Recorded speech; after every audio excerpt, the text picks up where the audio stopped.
Salut tout le monde, c'est Chris. Honnêtement, je pensais jamais que j'allais faire une vidéo sur le sujet de la retraite, un sujet genre une vidéo sur la France ou donner mon avis sur ce qui se passe en ce moment même. Et de ma vie, jamais je n'aurais pensé qu'on allait vivre un bordel aussi immense en France. Mais ça fait des années que je dis qu'il nous faut une bonne révolution dans ce pays et qu'au bout d'un moment, il nous faut une espèce de remake de Louis XVI ou je sais pas quoi. Enfin, il nous faut une guillotine remix 2.0 parce que ce pays est en train de tomber en lambeaux, quoi. Enfin, je pense que vous avez tous vu ce qui se passe sur les réseaux, aux infos, peu importe, enfin bref, vous avez tous vu, peu importe que vous soyez dans la Creuse, dans la campagne la plus profonde ou en ville, on est tous au courant de ce qui se passe. Au bout d'un moment, vraiment, je ne pensais jamais qu'on ne vivrait une telle merde. Enfin, on est aux États-Unis ou je comprends pas? Enfin, je capte pas, genre à quelle heure et à quel moment on nous prive de notre parole comme ça. Enfin bref, aujourd'hui on va parler de la réforme des retraites, du blocus, si vous voulez, des éboueurs, parce que si vous vivez à Paris,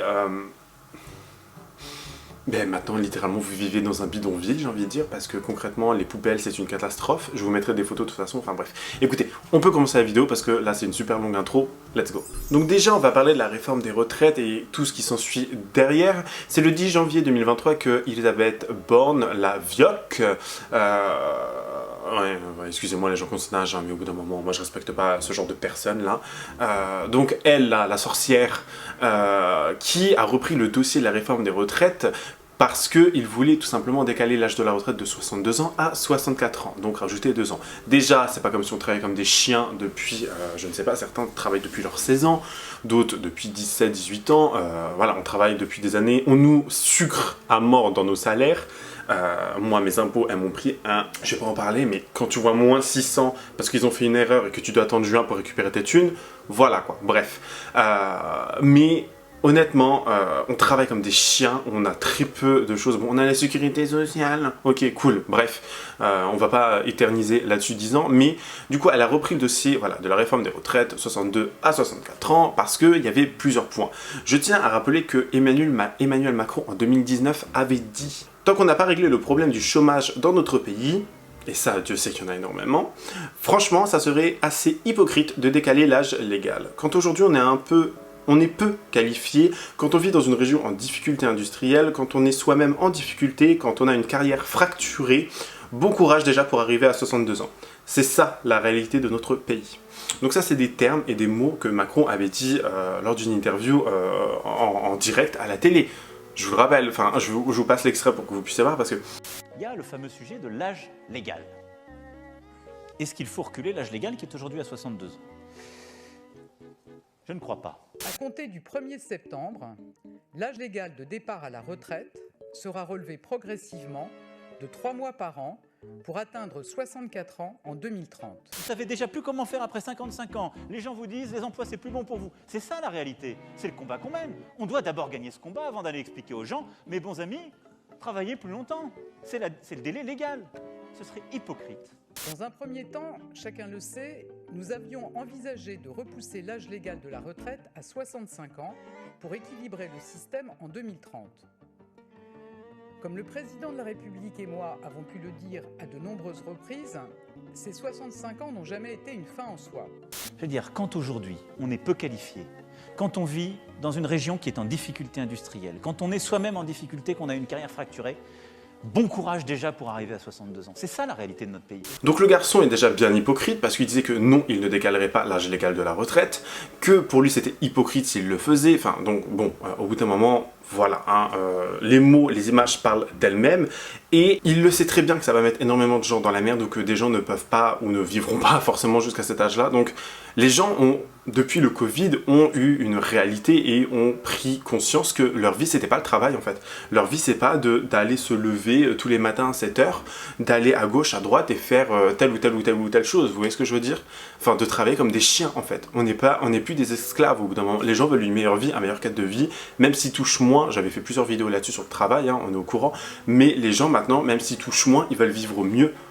Et clairement, vivre mieux, ça veut pas dire vivre, travailler jusqu'à je sais pas quel âge, vous voyez ce que je veux dire? Et je comprends du coup la colère des gens, je comprends la colère des Français sur cette en fait, ce double face en fait, qui a été fait, parce que Macron avait dit que non, il ne changerait pas l'âge légal de la retraite, ce genre de choses, et la première chose qu'il a fait en étant élu, bam, c'est ça. Donc au bout d'un moment, les gens qui ont revoté pour lui, non mais... il n'y avait pas d'autres meilleures personnes à voter, ou clairement, je ne sais pas, enfin, au bout d'un moment, destitution, au bout d'un moment, on n'en peut plus, on est à bout, on est taxé comme des chiens, on travaille comme des chiens, on n'en peut plus, au bout d'un moment, là je parle vraiment pour tout le monde, peu importe le travail, peu importe votre cadre, bon, à part les gens comme Bernard Arnault qui, eux, à part sont grossés comme des vaches, parce qu'ils vendent des trucs... Voilà, ils baissent la qualité, ils augmentent le prix, hein, on va pas citer certaines marques, mais voilà, à part les gens comme ça, ou les gens qui nous font croire que la guerre en Ukraine fait augmenter le prix du gaz, et qui se font des marges de chiffres, qui font des explosions de chiffres parce qu'ils ont augmenté le prix de l'essence et tout. Voilà quoi, taxer plus ces gens-là, je sais pas, taxer les gens qui font des milliards et des milliards et des milliards à l'année, au bout d'un moment, les grosses sociétés. Non, on préfère taxer le petit peuple, les prolétaires, si vous voulez, c'est beaucoup mieux apparemment. Enfin,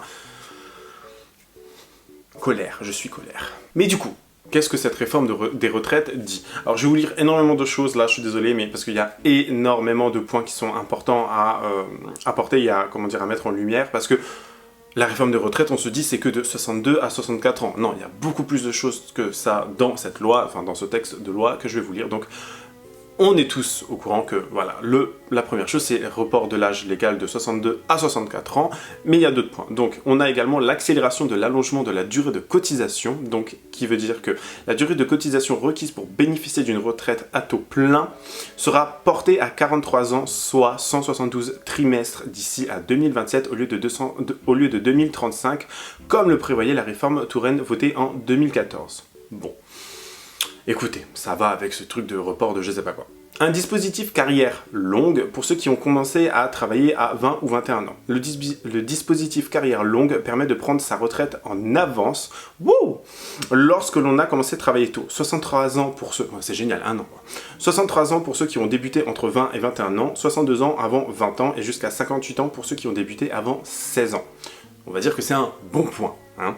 La durée minimale de cotisation est fixée à 43 ans. Ensuite, la suppression progressive des régimes spéciaux. Et là, je comprends pourquoi beaucoup de gens font la grève et sont excités, surtout à Paris, vous allez comprendre.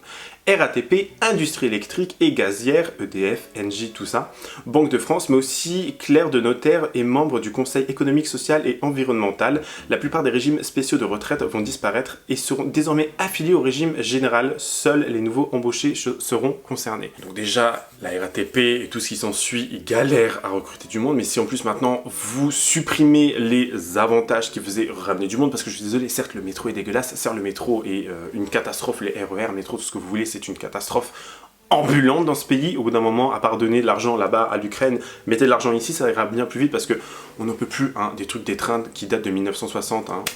On a un peu la flemme, ou d'être tous empaquetés comme ça, et même pas avoir la clim, ni la wifi en 2023. Le Moyen-Âge, ce pays c'est le Moyen-Âge, bref. Du coup déjà, si vous supprimez des choses importantes, et des choses qui faisaient que des personnes allaient être embauchées chez RATP ou peu importe, des choses qui, enfin des points, des régimes spéciaux qui leur apportaient des bénéfices, mais les gens vont même plus envie au bout d'un moment, les trains, et puis personne va les conduire, quoi. Or certes, il y a des lignes automatiques, mais plus personne va avoir envie de conduire ces merdes. Enfin, bêtise au plus haut point, bêtise, vraiment. Ensuite, la revalorisation de la pension minimum. Les petites pensions des retraités ayant validé une carrière complète à temps plein seront revalorisées à au moins 85% du SMIC net, soit près de 1 200 € brut. Waouh! À compter du 1er septembre, un minimum qui sera désormais indexé sur le SMIC et non plus sur l'inflation. Non mais... qui vit avec 1 200 € brut? Enfin, il y a des gens, je viens de prendre conscience, il y a des papis, des mamies, je dis ça vraiment dans le papy, mamie, dans le bon sens du terme, hein, genre dans le sens cute du terme, qui vivent avec 1 200 € brut par mois. Mais ces gens-là, j'espère qu'ils vivent pas à Paris, hein, parce que honnêtement, genre, non, mais vous imaginez, vous trimez toute votre putain de vie, votre chienne de vie, pour ça? Non, c'est trop, non, c'est trop. Continuons, parce que c'est en train de m'énerver. On va vite faire les termes rapidement, là. Une meilleure prise en compte de la pénibilité. Hein.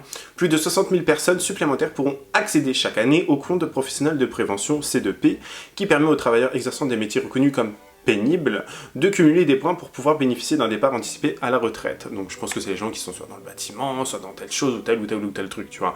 Mais j'ai envie de dire, on fait tous un travail pénible au bout d'un moment. Hein. Genre les vendeurs, là, vous savez, qui sont debout toute la journée, 7h30 par jour des fois, enfin maintenant c'est 7h30 dans les grosses boîtes, parce qu'on vous donne des RTT en plus, ouais, génial.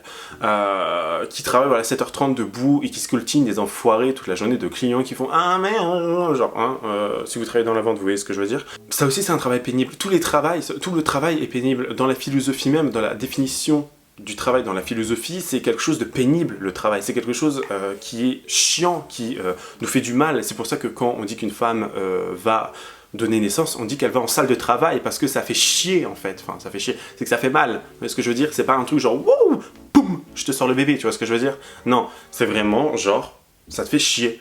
Donc tous les travails sont pénibles, sauf pour ceux qui arnaquent et les gens qui font des milliards d'euros, genre les grosses sociétés dont je ne citerai pas les noms ici, mais on sait de qui il s'agit, bref. Du coup, avant que... voilà, c'est à peu près, on va dire, les gros points de la réforme des retraites, si vous voulez, mais...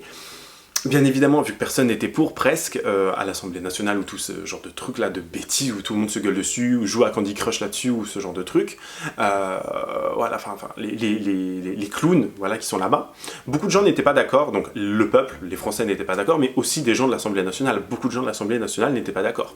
On a Elisabeth Borne, qui nous dit, bon écoutez, la première ministre, elle se dit, bah écoutez, je vais utiliser le 49.3. Donc pour ceux qui ne savent pas ce que c'est le 49.3, pour bien vous expliquer le truc, parce qu'avec mes mots j'ai l'impression que ça va être incompréhensible, c'est un article de la Constitution française, le texte qui contient les règles de fonctionnement de notre République. Il s'agit de l'article 49, paragraphe 3, d'où son nom. Seul le Premier ministre peut s'en servir, donc Premier ministre Elisabeth Borne, et lui accorde le pouvoir de faire adopter une loi immédiatement sans le faire voter par les députés. Donc en gros c'est presque comme, j'ai envie de dire, de la censure, on vit en fait... Je sais pas où on est, en Corée du Nord, en Russie, je ne sais pas, on est dans un pays presque totalitaire en fait au bout d'un moment. Les gens disent qu'ils ne veulent pas de cette putain de réforme de merde, et eux, vu qu'ils savent que très bien que ça ne passera pas, ils utilisent leur 49.3 à toutes les sauces. Mais moi aussi je vais utiliser du 49.3 maintenant que je vais aller au travail, j'ai pas envie de travailler, hop, 49.3, ouais. Sans queue ni tête, sans que putain de ni tête en fait, on n'en peut plus.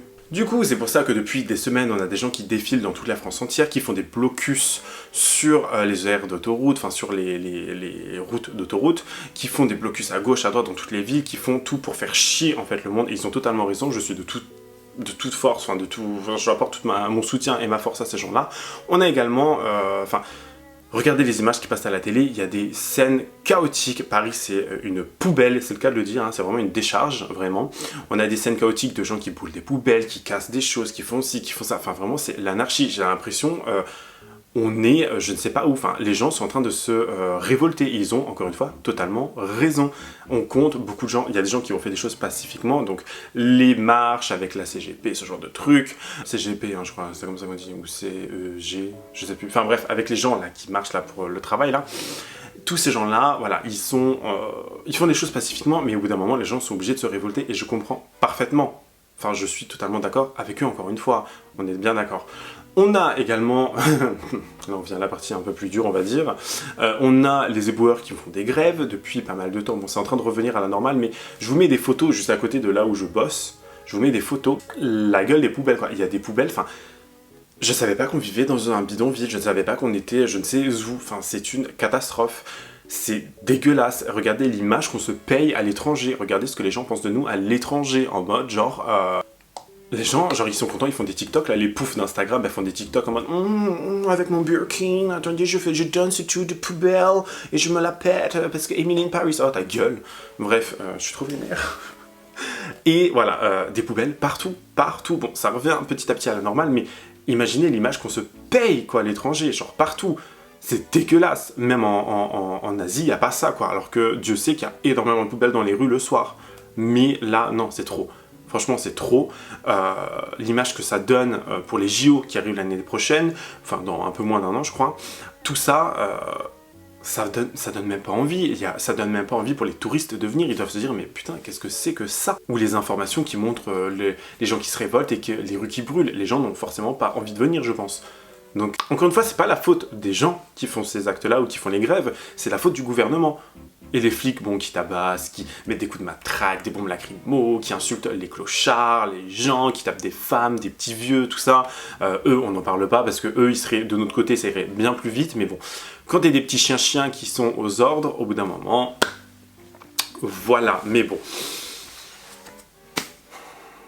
Catastrophe, vraiment catastrophe, c'est... Pauvre France, pauvre France. Du coup, dernièrement, la voix elle a été votée au, je sais plus trop quoi, à l'Assemblée, je crois, où des gens avaient fait une motion de censure pour que ça ne soit pas tout simplement voté, que ça passe, et pour que l'Assemblée soit, dissoute, un truc comme ça, dissous, je sais plus si c'est l'Assemblée ou le Parlement qui soit dissous, enfin, bref, un truc comme ça où il y a plein de politiciens, voilà, ça dégage. Ça n'a pas été voté parce qu'il y a 9 connards et connasses qui n'ont pas voté, qui ont dit non pour la motion de censure. Du coup, il fallait 287 voix. Du coup, la loi a été adoptée et le gouvernement n'a pas été dissous. Voilà, encore une fois, merci, parce qu'il y en a, ils veulent leur petit train de vie bien comme il faut. Les gens comme les présidents, les premiers ministres et tout, une fois à la retraite, eux, ils touchent le même salaire tout le temps. Tout le temps, donc eux ils sont contents, ils vont garder le truc, on est bien d'accord. Donc les gens ont encore une fois pété un câble, depuis quelques jours c'est l'anarchie dans les rues. La journée ça va, franchement, j'ai été quelques fois à Paris, ça avait l'air d'aller, c'était pas non plus wowissime quoi, mais honnêtement, voilà, je vais être honnête, moi quand je marche dans les rues de Paris la journée, je me dis mais c'est pareil, c'est toujours aussi dégueulasse que quand il n'y avait pas tous ces trucs là. On est d'accord, enfin Paris ça a toujours été dégueulasse et dans tous les cas, qu'est-ce que ça va changer? Mais on a Elisabeth Borne qui a dit que c'était une réussite et que c'était une victoire et que la voix des Français s'était fait entendre. Enfin, c'est ce que Macron a également dit. Et il a également dit que ça ne lui faisait pas plaisir de passer cette loi et que s'il avait pu trouver un autre moyen, il l'aurait fait. Arrête de te foutre de notre gueule, Manu, on en a marre. Donc voilà, pour eux c'est une victoire, ils ont écouté la voix des Français alors que la plupart des Français ne voulaient pas. Il y a eu, je crois, abstention de vote de 56% lors des élections présidentielles aussi, ce qui est tout à fait énorme. Mais oui, les Français ont totalement raison, ils vous ont donné leur voix, ils veulent cette réforme des retraites, c'est sûr, ils la veulent, c'est quelque chose que... Ils meurent d'envie de la voir, quoi, franchement. Espèce d'hypocrite de merde. Ah là là, je comprends pourquoi tous les jeunes se barrent de ce pays et pourquoi la plupart des gens maintenant ne veulent plus cotiser en France et se barrent à l'étranger, Canada ou je ne sais où, et ils ne veulent plus vivre en France. La France est devenue une poubelle, c'est devenu un pays du tiers-monde. Enfin, je sais pas, au bout d'un moment, réveillez-vous. Entre aller aider l'Ukraine et donner des milliards d'euros à l'Ukraine parce que je sais pas quoi comme ça, après quand la guerre est finie, vous allez tout leur poncer pour, encore une fois, jouer les hypocrites, hein, au bout d'un moment, flemme. Mais bon. Ça encore, ça reste mon avis, et à mon avis, il y a des gens qui disent « Ah mon Dieu, c'est triste, wow, c'est chaud ce que tu dis, l'Ukraine, il faut les aider. » C'est bon, hein, je pense qu'on les a déjà assez bien aidés comme ça. On leur donne des toits, des forfaits téléphoniques, des machins, du travail et tout, gratuitement. T'as des gens, ça fait des milliers et des milliards d'années, bon j'exagère, hein, qui sont en France dans des conditions pas possibles. Je parle de toutes ces personnes qui viennent d'Afrique, qui viennent voilà, des pays du Moyen-Orient, tout ce que vous voulez, enfin voilà, qui ont une vie là-bas, où c'est des pays en guerre parfois, qui ont une vie de merde, qui sont dans le métro, et eux, on les voit pas, hein. Ils sont jamais aidés ces gens-là. Non, on leur a jamais donné un travail, une carte SIM, un téléphone gratuit, un logement à moindre coût, un logement avec 5 pièces. Non, on leur a jamais donné tout ça, mais bon. Ça, c'est un autre sujet. France, vraiment, France de merde, quoi. Enfin, un pays de merde, franchement, au bout d'un moment. Je suis bien content de rester en France juste pour la sécurité sociale, hein. Franchement... À part ça, voilà quoi. Franchement, ça ferait belle lulu que je me serais cassé quoi. Vraiment. Et j'ai pas honte de le dire, et je pense qu'on est beaucoup dans ce cas-là. Hein. Et au bout d'un moment, il faut le dire. Hein, parce que, apparemment, je sais pas quoi, si t'es pas content, casse-toi. Bref. Va là-bas, hein, va là-bas. Du coup voilà, c'est la fin de cette vidéo, j'espère qu'elle vous aura plu, c'était une vidéo extrêmement joyeuse et qu'on a énormément adoré, donc n'hésitez pas à me dire ce que vous en avez pensé en commentaire, si vous êtes pour ou contre la réforme des retraites, il n'y aura pas de jugement non plus, vous pouvez être pour, il n'y a pas de problème, vous pouvez être contre, il n'y a pas de problème non plus, vous faites comme vous voulez, hein, on est bien d'accord. Dites-moi voilà, ce que vous en pensez en commentaire, n'hésitez pas à vous abonner, à activer la cloche de notification, à lâcher un petit pouce bleu, on se retrouve sur les réseaux sociaux, moi je vous dis à la prochaine, prenez soin de vous, bye guys.